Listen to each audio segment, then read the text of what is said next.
joy, peacefulness, imagination, freedom. Long ago, humanity lived in harmony. Then everything changed when adulthood attacked. Only streaming services with animated series from our childhood could save us.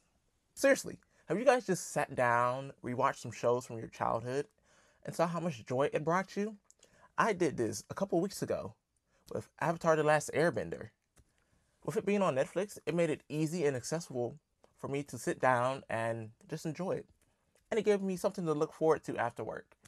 So I think it was for like 2 weeks, after work, I would watch maybe 3 episodes a night, or 5, or 10.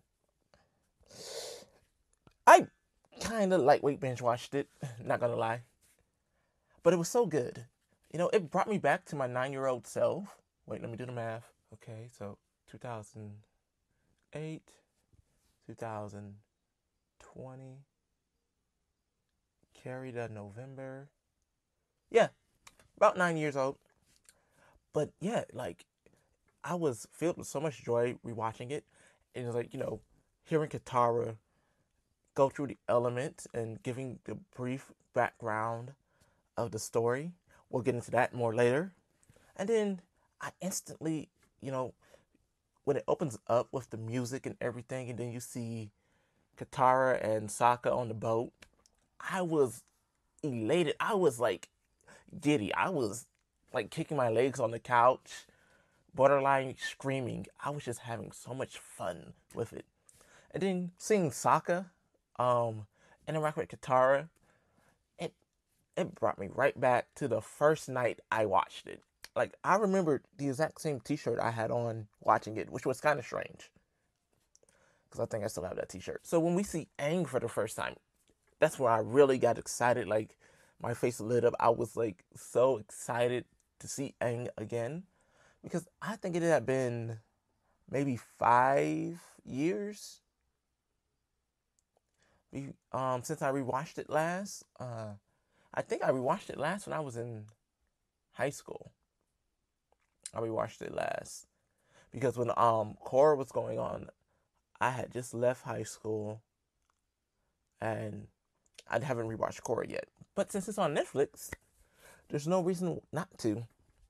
So what really got me hooked back into Avatar while doing this watch through again was 3 things: character development, the art style, and the writing. Or is that 2? I don't know. Well, let's replace writing with world building, because that's what I love about Avatar: The Last Airbender.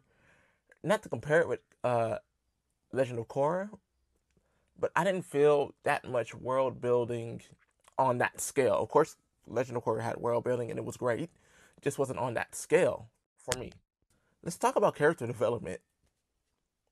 When it comes to character development in Avatar, every character that I've seen, whether they're minor roles, one-offs, or recurring characters, or series regulars, they are all fully developed.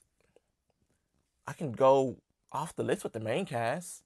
With Aang, it was, him dealing with responsibility and destiny, even though this was Roku's fault.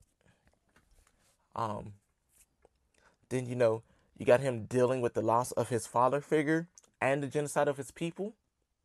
And then, you see his growth every season. I feel like towards book 3, his growth almost multiplies exponentially, because he goes through a whole bunch of different things in book 2.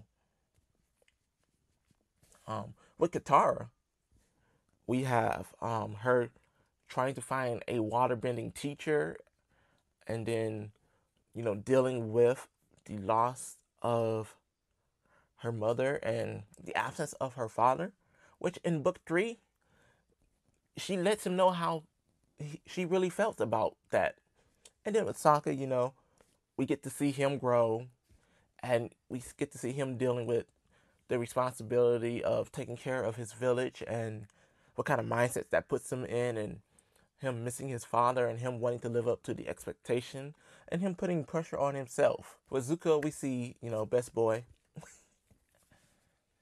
We see the most character development and some of the best character development in all of television. Yeah, all of television. Dare I say all of entertainment. You have this character, this young character, who comes from royalty. He comes from a good background. He comes from a background, okay? And, he's dealing with all of this, being rejected from his father, being abused by his father. Do you realize how much domestic violence he's gone through? Not even physical with the eye scar, but verbal and how he was treated. And then you see him go through developing when he decides to join the Avatar and teach him firebending and take back his kingdom and restore their honor. Even with Toph, she has character development as well, even though it's not as broad as the other three characters from Team Avatar. She goes through, like in her first episode, she goes through things with her parents and how she wants to be independent, and how she's living a double life, and she puts down the helpless identity and just becomes the world's greatest earthbender. And then, there's Iroh, who got a lot of development and backstory, which I love, because Iroh is one of my favorite characters of the story. And yes, I'm putting Iroh in this because he was so impactful in my life. So Iroh, you see him come from being a Fire Nation prince, next in line for the throne, and then you see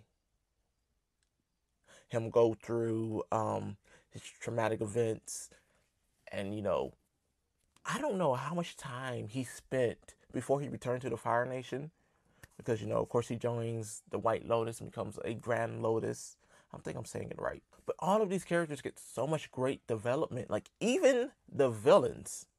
Yes, the villains. Azula, May, Ty Lee, Ozai. They get great story development. And it's all good. The writing is superb. And, for an 8-year-old watching this, or 9-year-old rather, watching this, it's amazing. Like, I was used to seeing shows with good writing and good storytelling, great world building, and great development, but not like this. Even with Avatar's world building, they travel so much. You see all these different characters, all their different perspectives, and you see where they're coming from. One of my favorite places that Team Avatar has traveled is the Fire Nation. Seeing them hide out behind enemy lines and seeing how they go through with that. And then, seeing them go through all the other air temples and everything. Seeing how Aang interacts with the world is amazing. Especially like when they go to Umashu and, he's flashing back with him and Bumi, and then, him, Sokka, and Katara go on the crazy ride there. No, literally. Fun. Even Carriage Man, oh my god. Even Carriage Man gets character development, even though it fully doesn't come full circle until Legend of Korra. I've always been a guy who puts story above animation, but Avatar: The Last Airbender set the bar for me. It really did. And that's probably why I like a lot of anime. Think about it. Like, the animations were smooth, consistent. Even when they were kind of doing, like, their super anime style, which I love. Like, when I was rewatching this a couple weeks ago. There was a lot of anime callbacks or references that I completely missed on my first and second watch through. I was like, oh, they did that. Really? Oh, wow. Especially when the episodes where Aang doesn't get any sleep and he's having nightmares. That was superb. Like, my favorite part is Aang seeing Appa and Momo have a samurai battle, and it was just so fun. I'm telling you, the creators and the writers of the show, they did such a great job, and I can't wait to actually go and just rewatch Korra. Matter of fact, I'm about to go do that right now. So guys, subscribe, like, tell me if you want to see more of these kind of styles of videos. And remember, always remember, make tea, not war.